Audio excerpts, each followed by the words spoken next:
Pemirsa nyabran bulan Februari, pemerintah Provinsi Bali ngelintangin Dinas Kebudayaan Provinsi Bali ngelaksanayan parikrama sastra daerah Bulan Bahasa Bali BBB. Pemargi BBB Kaping 6 Warsane Mangkin dan ngering pemargi Pesta Demokrasi Pemilu serentak Warsa Kalitali Patlikor.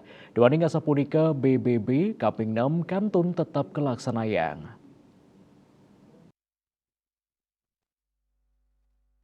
Pemargi bulan bahasa Bali pacang memargi ngawet tanggal siki Februari kantos kali Maret warsa kali tali patlikur. PLT Kepala Bidang Sejarah dan Dokumentasi Kebudayaan Dinas Kebudayaan Bali Iwayan Ria Arsike SS Mausang.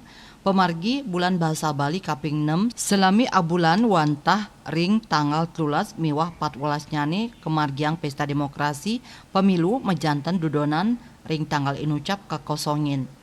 Saningawinang pemargin nyani memargi kantos kali Maret raris ring bulan Februari umat Hindu taler ngemargiang rahinan jagat kalungan. Ring sajoring pemargin nyani wenten sani mabinayan bulan bahasa Bali kaping 6 puniki ngunggahang patitis jana kerti Dharma Sadunuraga. Sane tetuak nyani bulan bahasa Bali pina ke jalaran witning kesujatian olas asih ring sajoring ngukuhang jati diri kramo Bali.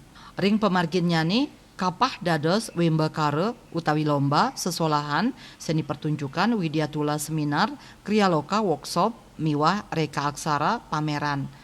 Warsane mangkin taler kaijen penghargaan Bali Kerti Nugraha Mahotama majeng tokoh penggiat sastra. Pamungkah bulan bahasa Bali kaping 6 pacang kemargiang Rahina Werespati tanggal siki Februari sani kamriahang antuk festival nyurat lontar sani nyarengang 500 jadi pamilet festival ngetik aksara Bali ngangge keyboard aksara Bali antuk nyarengang satak diri pamilet raris ring wimbakare kamriahang antuk kalih dase soroh lomba Winata Bali Pos nguningayang.